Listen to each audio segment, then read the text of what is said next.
ତ hello guys, ନମସ୍କାର, ଜୟ ଜଗନ୍ନାଥ।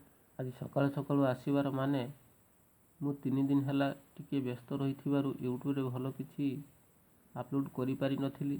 ସେଥିପାଇଁ ମୁଁ ଦୁଃଖିତ। ମୁଁ ଗୋଟିଏ ସାଇକେଲ ମେକାନିକ୍ ଏବଂ କିଛି ପ୍ୟାରେଟ୍ ବ୍ୟାକ୍ ଟେମ୍ପରଟେଲ୍ କୁକୁଡ଼ା ପାଳନ କରି ମୋର ଗୁଜୁରାଣ ମେଣ୍ଟେଇ ଥାଏ। ୟୁଟ୍ୟୁବକୁ ଆସିବାର ମାନେ ମୁଁ ଦେଖୁଛି ଏହି ପ୍ଲାଟଫର୍ମ ସାହାଯ୍ୟରେ କେତେ ଗରିବ ଏବଂ କେତେ ପରିବାର ଭଲ 2 ପଇସା ରୋଜଗାର କରିପାରୁଛନ୍ତି। ମୁଁ ବି ଭାବିଲି ଯଦି ଆପଣମାନଙ୍କ ସାହାଯ୍ୟ ଏବଂ ଭଗବାନଙ୍କ ଭରସା କରିଲେ ମୁଁ ଅସହାୟ ବାଳକ ଟିକିଏ ଭଲରେ ଜୀବନଯାପନ କରିପାରନ୍ତି। ଏସବୁରେ କିଛି ଗ୍ୟାରେଣ୍ଟି ନାହିଁ, କାରଣ ଆଜି ଯେଉଁ ପ୍ଲାଟଫର୍ମ ଅଛି କାଲି କି ନାହିଁ।